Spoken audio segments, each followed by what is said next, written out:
In this week's Iron Will Report, AI-generated child porn, the government bans freedom of speech at Parliament Hill, Conservative Party candidates can buy re-election, the CBC is caught lying, again, and 9 more stories that mainstream media won't report and our government doesn't want you to hear.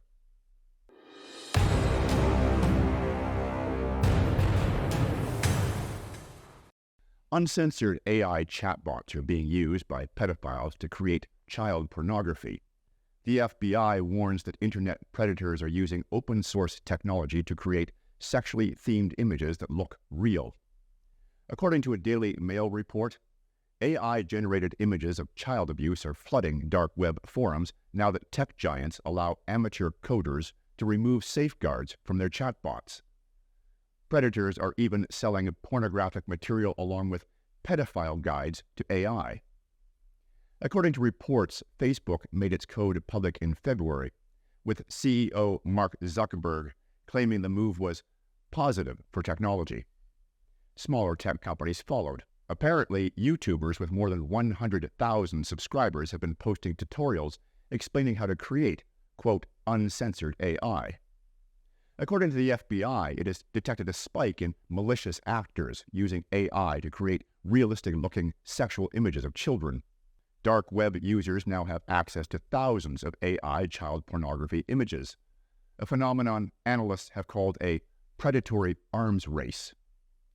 The number of deep, fake child sex abuse materials on one forum has nearly tripled in the last year, according to online security firm ActiveFence. This is no coincidence. In an upcoming interview with John Euler, psychologist and founder of UnmaskingTheTransgenderMovement.com, he reveals the psychology of the people behind the trans movement. Many of them are sexual predators, seeking to normalize their deviance. The Justice Center for Constitutional Freedoms announced this week that a constitutional challenge has been filed against the Parliamentary Protective Service for prohibiting a pro-life group from showing images of aborted fetuses during its news conference on Parliament Hill prior to the National March for Life in May of this year. Campaign Life Coalition is a Canadian non-profit that advocates against abortion and euthanasia. Each year, the group organizes a National March for Life in Ottawa. On May 10th, the day before the march was to take place, CLC organized a press conference to which members of the press were invited. CLC planned to show signs during the press conference which depicted victims of abortion at different stages of development. Prior to the press conference, a PPS officer reviewed the signs. He then prohibited the group from showing the signs on Parliament Hill on the basis that they were too graphic. Or is that too truthful? In a recent Truthcast, I reported on the fact that hundreds of late-term babies born alive in Canada after botched abortions are subsequently murdered by doctors. The decision to prohibit the signs was later confirmed via email.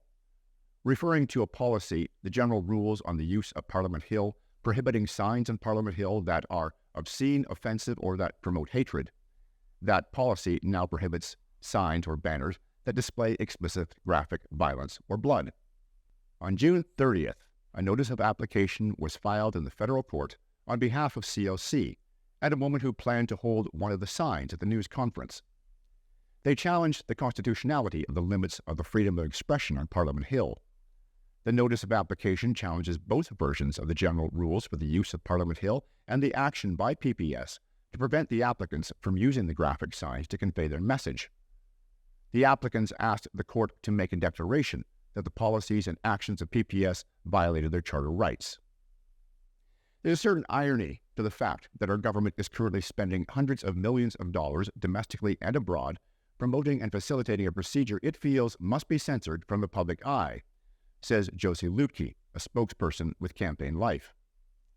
We don't like seeing the images of abortion either, and we hope Canadians do a lot of soul-searching as to why presenting its victims brings them such discomfort. Parliament Hill is historically a public square where people of various viewpoints come to convey a message to the government and other Canadians, says lawyer Hatim Kier. Subjecting political expression on Parliament Hill to literal police censorship based on subjective criteria strikes at the core of Canadians' democratic right to freedom of expression.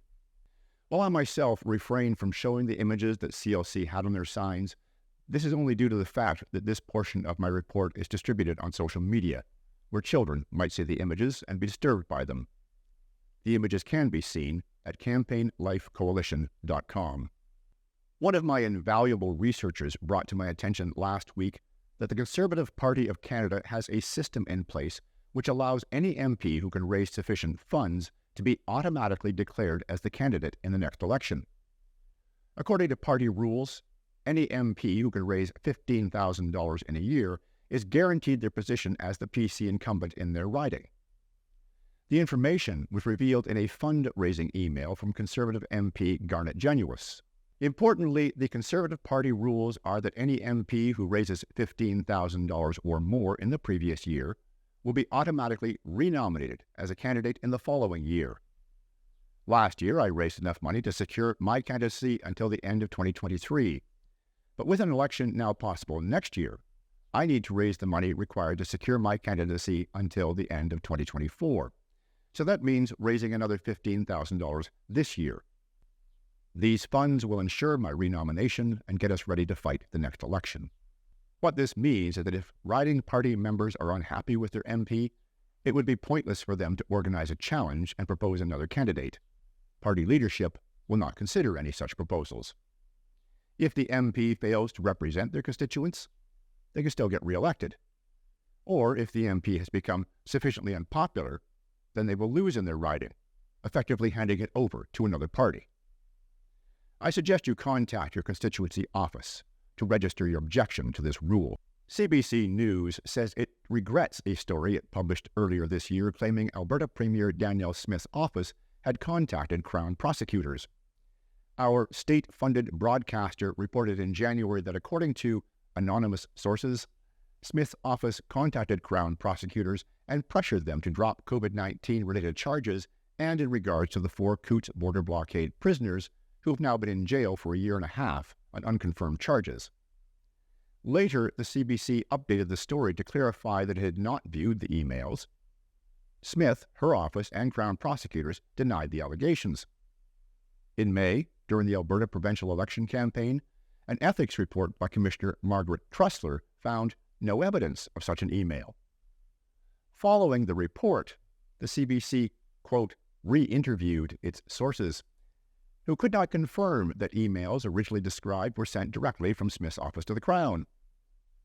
As such, we have updated this story and related pieces, removing references to direct contact between the Premier's office and prosecutors, which the Premier has vehemently denied, reads a lengthy editor's note atop the article. CBC News regrets reporting direct contact by email. The original CBC story contained allegations that Smith has called baseless, and she demanded a retraction and an apology. Smith has told the public she's been in contact with justice officials over whether it's in the public interest to continue pursuing pandemic charges. The CBC head of public affairs, Chuck Thompson, said the publication took till July to update the story because, quote, simply stated, that's the time it took to do our due diligence. Do your due diligence? And here I thought responsible journalists were supposed to do that before reporting a story in the first place. The CBC gets $1.3 billion a year from the Trudeau government and has a staff of thousands. I put these weekly reports together by myself, with help from a team of volunteer researchers. My budget is just about zero, and yet I manage to put out a dozen stories every week, stories I've confirmed personally to be true. So let me say what we're all thinking. CBC, I challenge you to produce proof of just one of these anonymous sources. You can't, because they don't exist. You made the story up in an attempt to discredit Danielle Smith and influence the election. Small wonder your credibility has dropped to the point where your viewership clearly consists of people who can't change the channel because they lost the remote. Heritage Minister Pablo Rodriguez's order to pull all federal ads from Meta, the parent company for Facebook and Instagram, will cost the company $11.4 million, less than 0.1% of annual earnings. In retaliation for Facebook's refusal to grant the largest Canadian publishers a slice of ad revenues generated by links to news stories under Bill C-18, the Online News Act, Rodriguez announced the boycott. Facebook has decided to be unreasonable and irresponsible, said Rodriguez. According to the latest annual report on Government of Canada advertising activities, federal departments and agencies spent $11,423,728 on Facebook and Instagram ads last year. Last year, Meta Platforms Inc. earned $39.4 billion on $116.6 billion in revenues. The cost of a Canadian government boycott is still a lot of money, said Rodriguez. I think it sends a clear message on the intentions of the government. Earlier this month, Google Canada announced it would suspend links to Canadian news stories to protest Bill C-18.